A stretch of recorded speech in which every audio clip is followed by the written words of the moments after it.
Bueno, hay 4 prototipos ya listos para poder construir el muro. Son 4 prototipos que ya están terminados, faltan 4 más que deben estar listos antes del 26 de octubre. De acuerdo con el Departamento de Seguridad Interior, habrá un periodo de 30 días para que especialmente los que están hechos de concreto pues puedan ser sellados. Después se hacen las pruebas y las evaluaciones. 6 compañías lograron ser seleccionadas para construir 8 de estos prototipos que sean difíciles de saltar, que no se puedan abrir hueco, etcétera. San Diego, por ejemplo, tendrá la mayor parte de estos nuevos muros del que gane, que han tenido un valor de construcción entre 400 y 500 mil dólares. En total, el Congreso aprobó 20 millones de dólares para la construcción de estos prototipos, comenzar la labor de la construcción de este muro, algo que es una promesa del presidente Donald Trump. El presidente de Estados Unidos recibió en la Casa Blanca al gobernador de Puerto Rico, Pedro Rosselló. Antes de reunirse con Donald Trump, el gobernador visitó el Congreso para crear conciencia sobre la ayuda a largo plazo que necesita la isla para recuperarse de la devastación causada por el huracán María. El huracán dejó 45 muertos y 250,000 viviendas destruidas, además de graves daños a la infraestructura. Muchas áreas en Puerto Rico han quedado aisladas, sin comunicaciones desde el paso del huracán. Aún hoy, a un mes de esta tragedia, solo un 20% de la población cuenta con servicio eléctrico.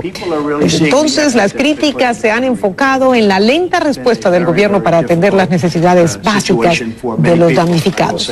El gobernador y el presidente ofrecieron declaraciones a los medios de comunicación y cuando le preguntaron a Trump qué nota le daría a la respuesta de su gobierno a la emergencia en Puerto Rico, esto fue lo que respondió. La respuesta de la Casa Blanca, yo diría que la respuesta fue un 10. Lo más difícil cuando uno habla de alivio, de búsqueda, de todos los problemas. Y en cuanto a las vidas salvadas, vean el número. Creo que fue peor que Katrina esto, peor de lo que hemos visto.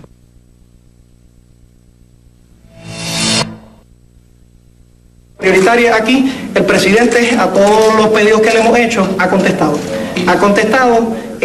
Pero ahora lo que queremos seguir haciendo es asegurarnos que esto pueda seguir hacia adelante porque no podemos parar ahora. Si se para ahora, podríamos tener problemas grandes de salud pública, de infraestructura, y no queremos que eso ocurra, pero si seguimos en la misma trayectoria, si seguimos trayendo los recursos con el apoyo del Congreso, vamos a lograrlo. La oposición demócrata ha atacado al presidente en parte porque dicen que no ha actuado en Puerto Rico con la misma celeridad, con la misma rapidez que respondió a emergencias similares en Texas y en Florida. El gobernador de Puerto Rico calcula que los daños en la isla suman 90,000 millones de dólares.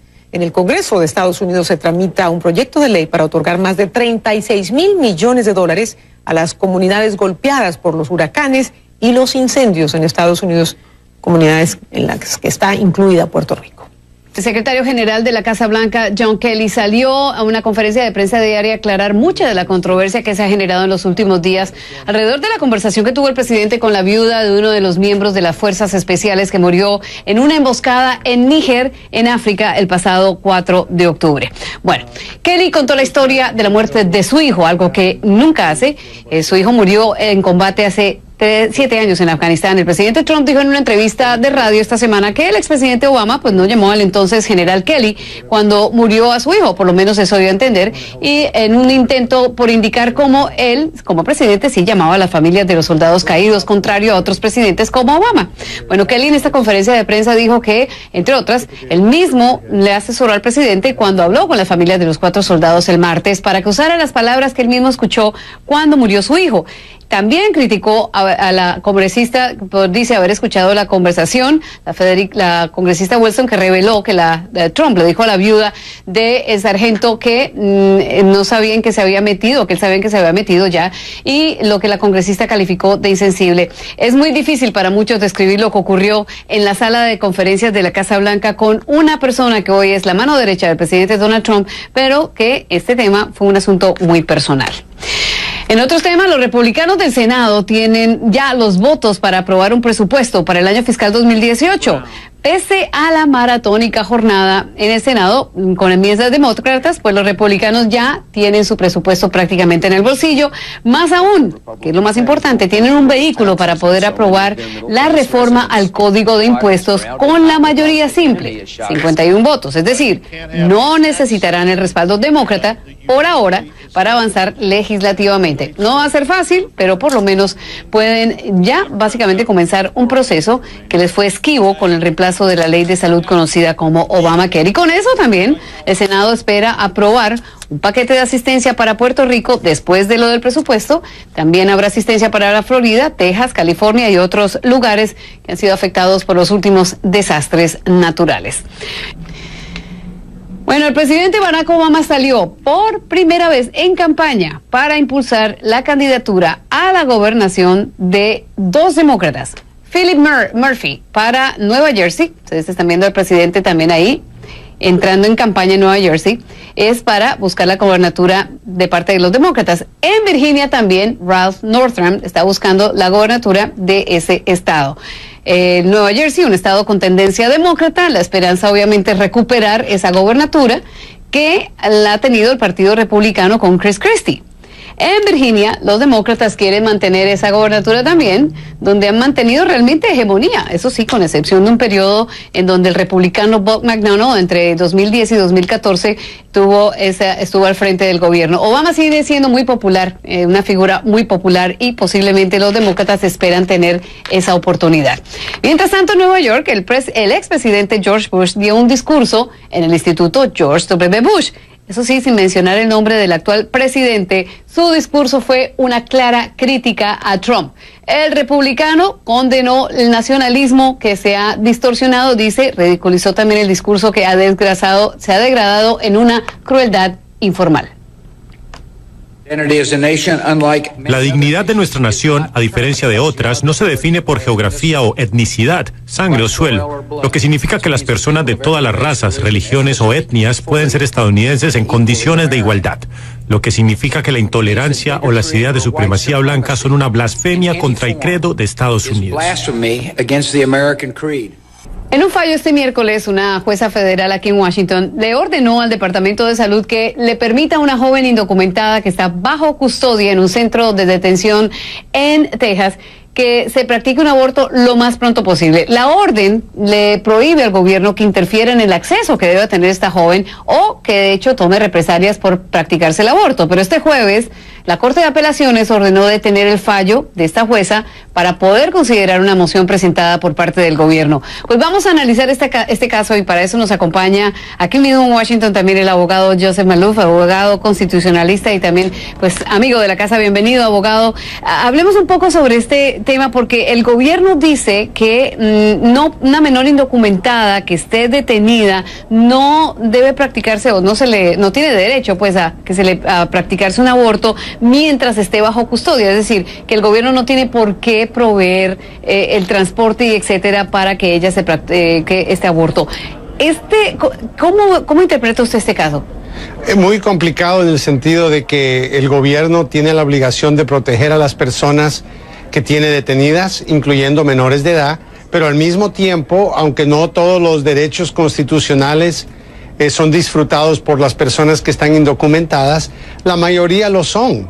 Entonces, es cierto que no hay derecho al voto, por ejemplo, porque es un derecho para los ciudadanos americanos, pero sí hay un derecho a la cuarta enmienda, hay un derecho a la primera enmienda y consecuentemente los derechos derivados de la Constitución que apoyan el derecho a un aborto bajo la decisión de Roe en contra de Wade de 1973, ella debería de tener acceso a poder hacer el aborto. Ahora, el problema no es tanto una emergencia que el gobierno presenta porque ella no tiene derechos. Creo que lo están haciendo por razones religiosas. La han llevado a un consultorio religioso, le han tratado de convencer de que no tenga el aborto. El gobierno no puede interferir con el derecho que ella tiene a un aborto basado en creencias religiosas. La primera enmienda lo prohíbe y consecuentemente creo que ella va a tener éxito en su deseo de tener el aborto, pero no es porque es indocumentada, es porque ella está en Estados Unidos y todas las personas, las mujeres en Estados Unidos, tienen ese derecho. Ahora, el gobierno dice también que si ella quiere practicarse su aborto, perfectamente se puede ir del país y no tiene por qué salir dentro de los Estados Unidos a practicarse ese aborto. ¿Cómo ve la respuesta del gobierno? Yo creo que no es razonable decirle a una persona que puede disfrutar los derechos solamente bajo las circunstancias que el gobierno quiere que los disfrute. Si una persona tiene derechos bajo la Constitución al aborto, y eso es lo que la decisión de 1973 dice, el hecho de que ella esté indocumentada, el hecho de que sea menor de edad, ella ya tiene apruebe de un juez estatal que es requerido. Así que creo que son excusas para tratar de objecionar el derecho que ella tiene a un aborto, algo que tal vez muchos no están de acuerdo,